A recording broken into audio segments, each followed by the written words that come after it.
नमस्कार DSP online study में आपका स्वागत है। आज हम लोग क्लास 10 की हिंदी बुक की पहले चैप्टर को पढ़ेंगे और समझेंगे। पूरी चैप्टर को अच्छे ढंग से समझेंगे। हम लोग क्लास 10 हिंदी चैप्टर 1 श्रम विभाजन और जाति प्रथा, ये हमारा पहला चैप्टर है और पूरे चैप्टर को अच्छे ढंग से जानेंगे। हम लोग श्रम विभाजन और जाति प्रथा के लेखक डॉक्टर भीमराव अम्बेडकर हैं।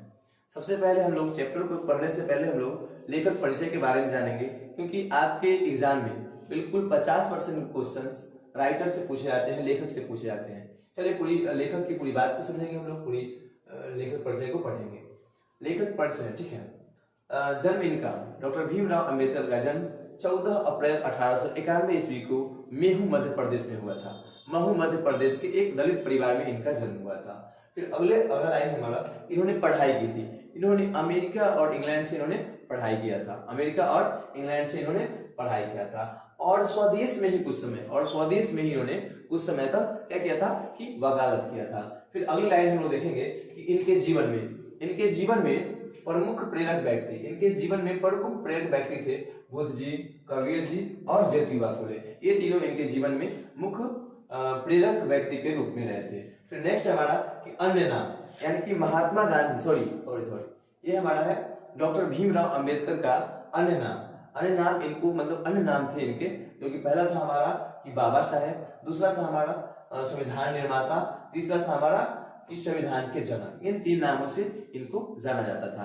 डॉक्टर भीमराव के अन्य 3 नाम थे, पहला बाबा साहब, दूसरा संविधान निर्माता, तीसरा संविधान जनक। इनको इन तीनों नामों से जाना जाता था। चलिए पूरी ये हमारा है कि डॉक्टर भीमराव अंबेडकर के प्रमुख रचनाएं देखिए।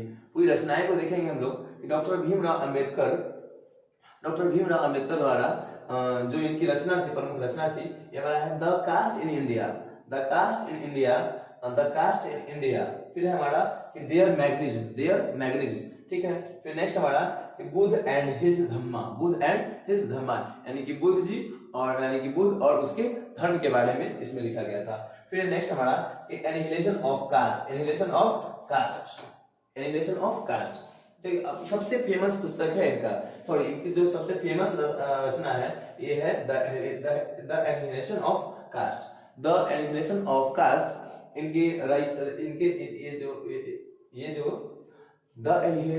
इनकी प्रमुख रचना में द एलिमिनेशन ऑफ कास्ट काफी फेमस है। कई बार आपके एग्जाम में पूछा गया है कि द एलिमिनेशन ऑफ कास्ट किनकी रचना है, तो ये डॉक्टर भीमराव अंबेडकर की रचना है। पूछा जाएगा आपके एग्जाम में कि डॉक्टर भीमराव अंबेडकर की रचना जो है एलिमिनेशन ऑफ कास्ट, इनको हिंदी में अनुवाद किनके द्वारा किया गया है, तो ये हिंदी में अनुवाद लवाई सिंह यादव के द्वारा किया गया था। लवाई सिंह यादव द्वारा इनको हिंदी भाषा में रूपांतरित किया गया था। इस रचना को हिंदी भाषा में रूपांतरित लवाई सिंह यादव द्वारा किया गया था। आपके एग्जाम में बिल्कुल इससे बहुत सारे कई बार रिपीट हुआ है ये क्वेश्चन।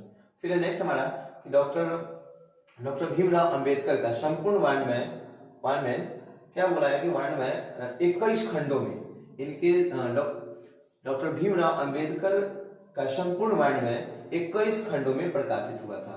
फिर नेक्स्ट हमारा कि इनकी मृत्यु के बारे में, इनकी मृत्यु डॉक्टर भीमराव अंबेडकर की मृत्यु दिसंबर के महीने में 1956 ईस्वी को, अप्रोक्स डेट तो नहीं दिया गया है लेकिन बताया गया है कि दिसंबर के महीने में 1956 ईस्वी को दिल्ली में होता है। इनकी मृत्यु कब हो जाती है, तो दिल्ली में हो जाती है। कब हो जाती है, तो दिसंबर 1956 ईस्वी में इनकी मृत्यु हो जाती है। फिर नेक्स्ट हमारा, चलिए पूरी बात को हम लोग एक बार अच्छे ढंग से समझेंगे, ठीक है। पूरी बात को एक बार अच्छे ढंग से समझेंगे कि श्रम विभाजन और जाति प्रथा के लेखक डॉक्टर भीमराव अंबेडकर हैं। इनके बारे में पूरी बात को समझेंगे हम लोग कि डॉक्टर भीमराव अंबेडकर का जन्म 14 अप्रैल 1891 ईस्वी को मध्य प्रदेश मेहू में हुआ था और एक दलित परिवार में हुआ था। फिर हम लोग ये मतलब कि इनकी पढ़ाई के बारे में बात करेंगे। इन्होंने पढ़ाई के लिए अमेरिका और इंग्लैंड गए, ठीक है। फिर उसके बाद लिखा हुआ है कि जीवन के मुख्य प्रेरक व्यक्ति, इनके जीवन के 3 मुख्य प्रेरक व्यक्ति थे। पहला बुद्ध जी थे, दूसरा कबीर जी थे और तीसरा ज्योतिबा फुले थे। ये तीनों इनके जीवन के प्रेरक व्यक्ति रह चुके थे। उसके बाद लिखा हुआ है कि इनकी प्रमुख रचना के बारे में, ये हमारा एक लाइन छूट गया था कि अन्य नाम, डॉक्टर भीमराव अंबेडकर को कई अन्य नाम से जाना जाता था। पहला बाबा साहेब, दूसरा संविधान निर्माता और तीसरा संविधान के जनक, क्योंकि इनके द्वारा ही संविधान लिखा गया था। फिर नेक्स्ट हमारा कि इनकी प्रमुख रचना, तो इनकी प्रमुख रचना में पहली रचना थी the caste in India, the caste in India. फिर नेक्स्ट हमारा था, नेक्स्ट इनका रचना था कि देयर मैग्नेटिज्म। फिर थर्ड वाला था कि बुद्ध एंड हिज धम्मा, बुद्ध और उसके धर्म के बारे में था। फिर नेक्स्ट लिखा हुआ है कि द एलिमिनेशन ऑफ कास्ट, ये काफी फेमस है, कई बार एग्जाम में रिपीट हुआ है, ये क्वेश्चन कई बार रिपीट हुआ है। यहाँ से क्वेश्चन कि द एलिमिनेशन ऑफ कास्ट के लेखक कौन है, द एलिमिनेशन ऑफ कास्ट किनके द्वारा भाषा रूपांतरित किया गया है, तो ये ललित सिंह यादव द्वारा। आपसे क्वेश्चन यहाँ से बिल्कुल बनते हैं, इससे बिल्कुल आपके क्वेश्चन बनेंगे एग्जाम में। फिर नेक्स्ट है हमारा कि डॉक्टर भीमराव अंबेडकर का संपूर्ण रामायण 21 खंडों में क्या हुआ था, 21 खंडों में प्रकाशित हुआ था। चलिए ठीक है।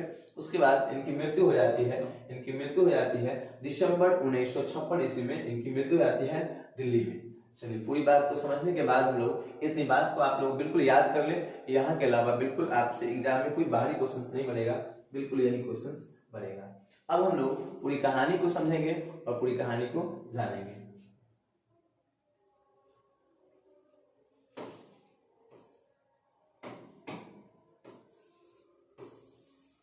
चलिए पूरी कहानी को हम लोग समझेंगे। ये बहुत ही छोटा चैप्टर है, इसमें ज्यादा कुछ है नहीं पढ़ना, ये बिल्कुल 2 पन्नों का चैप्टर है। चलिए देखेंगे हम लोग पूरी चैप्टर को।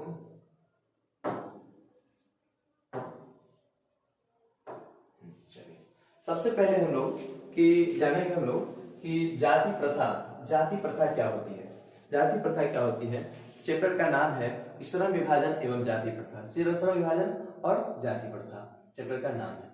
तो पूरी बात को हम लोग जानेंगे। लिखा हुआ है कि जाति प्रथा, ठीक है, श्रम विभाजन और जाति प्रथा, यह चैप्टर एक निबंध है, ठीक है। इस निबंध को हम लोग अच्छे ढंग से समझेंगे कि आखिर जाति प्रथा, बार बार सुन रहे होंगे श्रम विभाजन जाति प्रथा, श्रम विभाजन जाति प्रथा होती क्या है। तो जाति प्रथा सीधी सी बात को हम लोग पूरी समझेंगे कि जाति के आधार पर, जाति के आधार पर लोगों को बांटना, जाति के आधार पर, पूरी बात को पहले हम लोग समझेंगे कि जाति प्रथा क्या होती है। तो जाति के आधार पर लोगों को बांटना तथा भेदभाव करना जाति प्रथा कहलाता है। छुआछूत, भेदभाव, कास्ट, मैं यादव हूं, मैं पासवान हूं, मैं लोहार हूं, कुछ भी इस प्रकार की कोई बात होती है तो इससे क्या पता चलता है, जाति प्रथा का ये संकेत है। फिर नेक्स्ट हमारा जाति प्रथा इंसान को करना चाहिए नहीं करना चाहिए, क्या होता है, पूरी बात को हम लोग समझेंगे। जाति प्रथा है क्या, जाति प्रथा है क्या। सबसे पहले हम लोग पूरी बात को जानेंगे कि जाति प्रथा है क्या।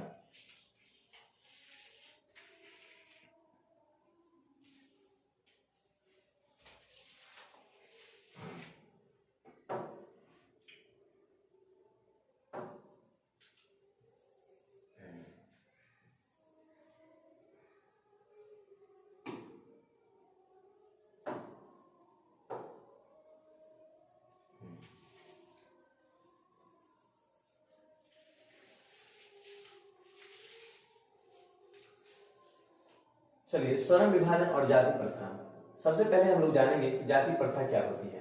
जाति प्रथा यानी कि जाति के आधार पर लोगों को बांटना जाति प्रथा कहलाता है। सिंपल सी बात है कि जाति के आधार पर लोगों को बांटना तथा छुआछूत की भेदभाव रखना क्या कहलाता है, तो जाति प्रथा कहलाता है। ऐसे कह सकते हैं हम लोग सिंपल भाषा में कि जाति के आधार पर लोगों को बांटना तथा भेदभाव करना जाति प्रथा कहलाता है। लेकिन ऐसा नहीं होना चाहिए। इंसान को जाति प्रथा, पहले के युग में जाति प्रथा को अंत करने के लिए, जिस टाइम जाति प्रथा को इनके द्वारा ही, जाति प्रथा को खत्म डॉक्टर भीमराव अंबेडकर के द्वारा ही किया गया था। जाति प्रथा का अंत डॉक्टर भीमराव अंबेडकर के द्वारा ही किया गया था। पहले के युग में होता क्या था, ये पहले के युग में अगर कोई नाई का बच्चा है, अगर कोई नाई का लड़का है तो वो बिल्कुल नाई ही बनेगा। अगर कोई किसान का बेटा है तो वो किसान ही बनेगा, कोई लोहार का बेटा है तो वो लोहार ही बनेगा, कोई बढ़ई का बेटा है तो वो बढ़ई ही बनेगा। बिल्कुल पहले के युग में यही था, ठीक है। चलिए जातिवाद के बारे में जाने हम लोग कि जाति प्रथा है क्या। तो जाति के आधार पर लोगों को बांटना तथा भेदभाव करना जाति प्रथा कहलाता है, जाति प्रथा कहलाता है। फिर हम लोग श्रम विभाजन के बारे में जानेंगे। श्रम विभाजन, चलो जाति के आधार पर लोगों को बांट दिए तो जाति प्रथा हो गया। चलो श्रम विभाजन क्या होता है, यहाँ तक तो चलिए सही है कि जाति के आधार पर लोगों को बांटना क्या कहलाता है, तो जाति प्रथा कहलाता है। ठीक उसी प्रकार श्रम का मतलब होता है काम, श्रम का मतलब होता है काम।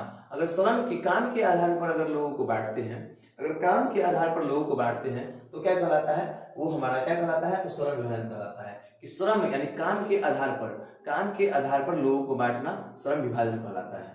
फिर नेक्स्ट हमारा है कि चालू भाव। इस पूरी बात को हम लोग समझेंगे, चालू भाव, आर्थिक पहलू और क्या है गर्भ में ही तय हो जाना कार्य।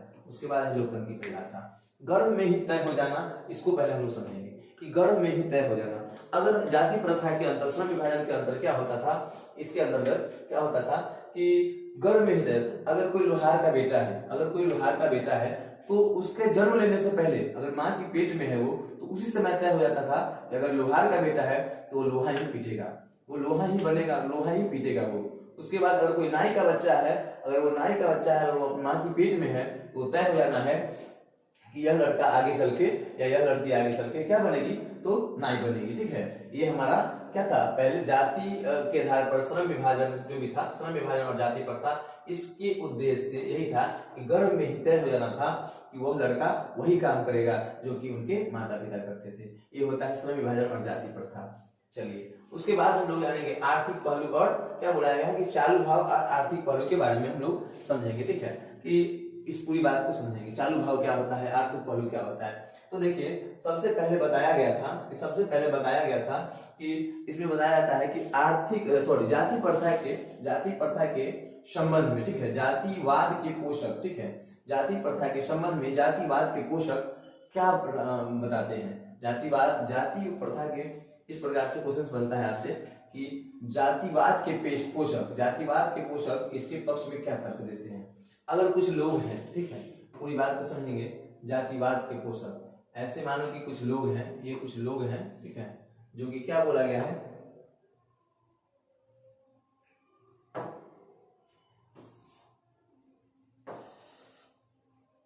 मान लो कि ये जातिवाद के पोषक हैं, ठीक है, जातिवाद के पोषक हैं।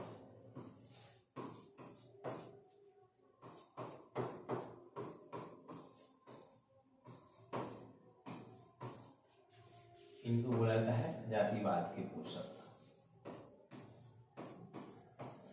जातिवाद के पोषक। चलिए, ये है हमारे जातिवाद के पोषक।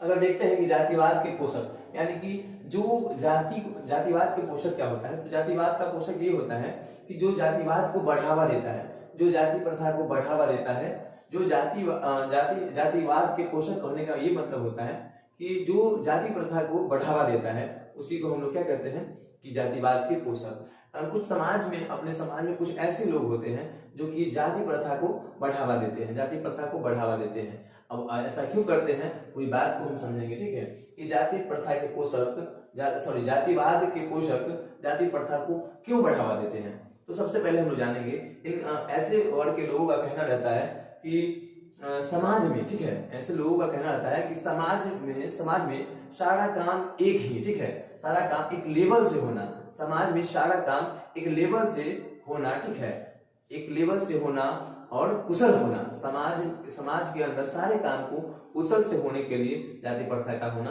बिल्कुल जरूरी है। अगर काम तय नहीं किया जाए, अगर सभी लोगों का काम तय नहीं किया जाए तो फिर कौन ये काम करेगा।